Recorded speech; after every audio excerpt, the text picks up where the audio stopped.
Good morning, hello everyone. जितने भी Facebook YouTube पे हैं हमारे दोस्तों, वीडियो को देखिए, लाइक कीजिए, सब्सक्राइब कीजिए। तो चलते हैं आज क्लास 9th में। आज डेट है 7/3/2026।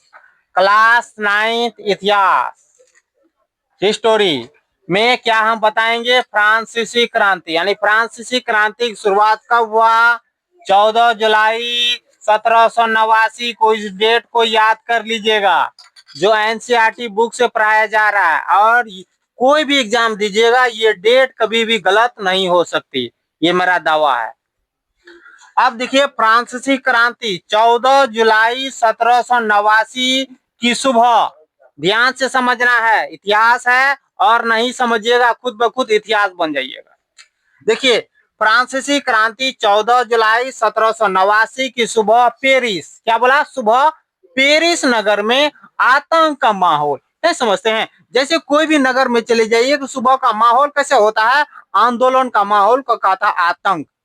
जैसे अभी इजराइल वाला देख रहे हैं ना, कैसा माहौल है वहां का? आतंक का माहौल। सब डरे हुए हैं, सहमे हुए हैं, कोई कोई घर में नुकाए हुए हैं, कोई कोई बाहर आ जाता है।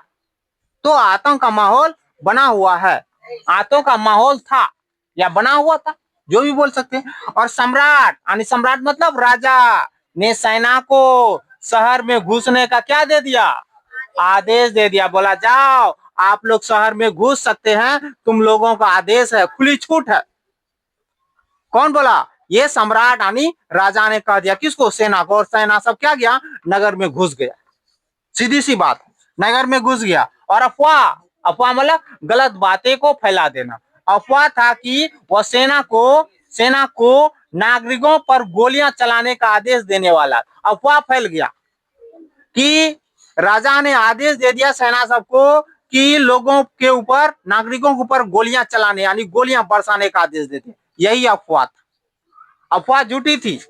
और लगभग 7,000 मर्द यानी महिलाएं, पुरुष, और उसके बाद औरत, यानी 7,000 मर्द और औरत टाउन हॉल के, कहा? कौन हॉल? एक हॉल का नाम है जिसको मैं चित्र में दिखा सकता हूं। ये देखिए, टाउन हॉल है। ये टाउन हॉल है, देखिए आप लोग नजदीक से। टाउन हॉल है ये चित्र। यही जगह सब पहुंचा, 7,000 मर्द और औरत। देखिए, और टाउन हॉल के सामने जमा हुआ उनमें से एक जन, यानी एक जनता लोग, उनमें से एक आदमी कहा, 7,000 आदमी सब एकत्रित हुए ना, जमा हुए ना, उनमें से कहा कि हम लोग एक संगठन बना लेते। संगठन बनाएंगे तब ना हम लोग लड़ेंगे। वो क्या क्या? संगठन यानी गठन करने का निर्णय लिया। समझ में आया? यानी जन सेना, जनता की सेना बनाने का आदेश हुआ आदमी लोग।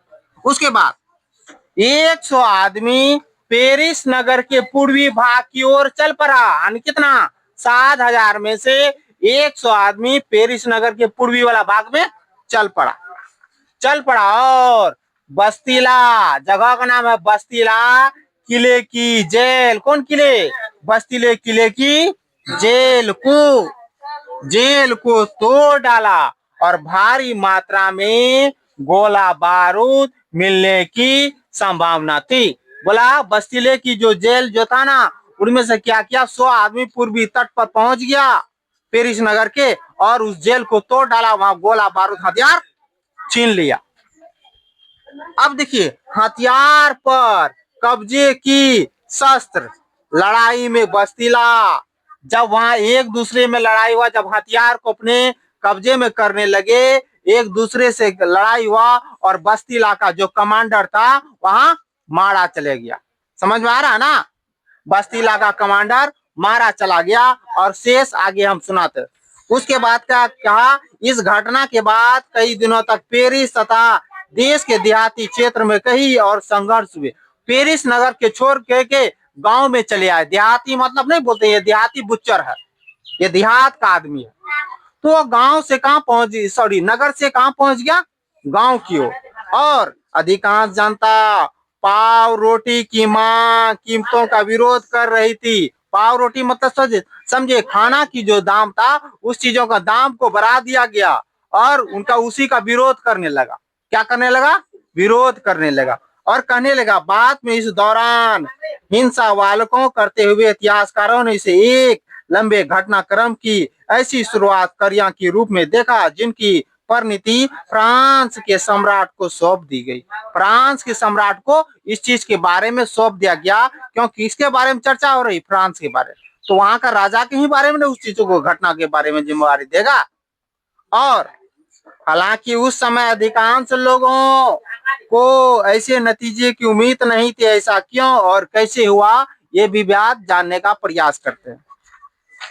उनमें कहा गया कि 18वीं शताब्दी के उत्तरार्ध में फ्रांसीसी समाज का उदय क्या हुआ। अब देखिए, 18वीं सदी के उत्तरार्ध में फ्रांसीसी समाज, यानी 18वीं सदी से पहले की बात कर रहा। सदी में, एक सदी में 100 साल होता। कितना साल? एक सदी में 100 साल होता। अब देखिए, सन 1774 में बुर्बो राजवंश का लुई 16वां फ्रांस का गद्दी पर आसीन हुआ। सुनिए, अब देखिए क्या है उसमें, सन 1774 में बुर्बो राजवंश लुई 16वां फ्रांस की गद्दी पर आसीन हुआ। 1774 में फ्रांस की गद्दी पर लुई 16वां क्या हुआ? बैठ गया, यानी वहां का राजा बन गया। समझिए ध्यान से। और उस समय उसकी उम्र केवल 20 साल की थी। लुई 16वां की उम्र कितना था? मात्र 20 साल का। ये चीज हम कल लिखा देंगे, आज समझ लीजिए। और उसका विवाह ऑस्ट्रिया की राजकुमारी मेरी एंतोन से हुआ। और लुई 16वां का विवाह ऑस्ट्रिया का राजकुमारी मेरी एंतोन से विवाह हुआ। कितना साल में? 20 साल। अब देखिए, और राज्यारोहण के समय, जब राज बसाने लगे, राज्यारोहण के समय उसने राजकोषी खाली पाया। लंबे समय तक चले युद्ध के कारण फ्रांस की वित्तीय संसाधन क्या हो गया? नष्ट हो चुका था। लंबे समय तक कोई भी देश में यदि युद्ध चलेगा, उसकी खजाना क्या रहेगा? समाप्त हो जाएगी। वो खजाना का भरपाई करने के लिए लुई 16वां क्या करता है, उस बात को हम लोग जानने का प्रयास करते हैं। और वारसाई के विलास महल और राज दरबार की शान शौकत बनाए रखने का फिजूल खर्ची का बोझ अलग से था। अब देखिए, राज दरबार में लुई 16वां एक ऐसा राजा था, राज दरबार में नाच गान ये वो सारा चीज होता था, लेकिन ये अपना फैशनेबल में कोई चीज कमी नहीं करती थी। लेकिन और कर्ज बढ़ते गया तो क्या किया?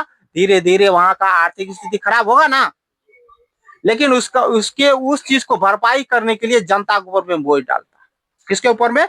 जनता के ऊपर में बोझ डालता। लुई 16वां के शासनकाल में फ्रांस ने अमेरिका के 13 उपनिवेशों को साझा सूत्र ब्रिटेन से आजाद कराने की सहायता दी। क्या किया? ब्रिटेन से वो आजाद कराने की सहायता दिया। किसको? अमेरिका। और इस युद्ध के चलते फ्रांस पर 10 अरब लिब्रे से भी अधिक का कर्ज और जुड़ गया, जबकि उस पर पहले से ही 2 अरब लिब्रे का बोझ चढ़ा हुआ। फ्रांस पे पहले से कर्ज है, लेकिन फिर बाद में और चढ़ा दिया कर्ज। कौन चढ़ा दिया? लुई 16वां। इस तरह से बोझ चढ़ा हुआ था। सरकार की कर्जदाता अब 10% ब्याज की मांग करने लगे। सरकार करदाता क्या करने लगा? 10% ब्याज, यानी मान लो 100 रुपया का 10% ब्याज कितना हुआ? 10%। यानी 1000 का कितना हुआ? 100। 10,000 का कितना हुआ? 1000। तो उसी परसेंट के दर से ब्याज मांगने लगा। फलस्वरूप फ्रांसीसी सरकार ने अपने बजट का बहुत बड़ा हिस्सा दिनों दिन बढ़ते जा रहे कर्ज को चुकाने पर मजबूर था। अब वहां का आदमी सब क्या बोला कि मैं कर्ज कितना चुकाऊं? दिन में दिन प्रतिदिन कर्ज बढ़ाते जाइएगा, हम लोग कर्ज चुकाते चुकाते मिट्टी में ना मिल जाए। इसलिए वे अपने निर्णय की चर्चाओं जैसे सेना की रख रखाव, राज दरबार, सरकारी कॉलेजों या विश्वविद्यालयों को चलाने के लिए फ्रांसीसी सरकार करों में वृद्धि के लिए बाध्य हो गया। अब अपना राज दरबार चलाने के लिए, सेना को चलाने के लिए, स्कूल चलाने के लिए, विश्वविद्यालय को चलाने के लिए सारा बोझ उसी पर डालना। और 18वीं सदी में फ्रांसीसी साम्राज्य के 3 स्टेट में बटा हुआ था। केवल तीसरे स्टेट के लोग जनसाधारण ही कर अदा करते थे। फ्रांस में 3 क्षेत्रों में बटा हुआ था और 3 क्षेत्रों में से जो थे तीसरे ही स्टेट का जो आदमी सब थे यानी वहां के जनता थे, सिर्फ वही लोग कर देते। जो शेष वीडियो जो बच गया है, नेक्स्ट इसी सैटरडे को आप लोग का फिर यूट्यूब पर और फेसबुक पर हम आएंगे और वीडियो के बारे में विशेष जानकारी देंगे। और वीडियो को देखिए, लाइक कीजिए, सब्सक्राइब कीजिए, इस चीज को नोट कर लीजिएगा। Thank you very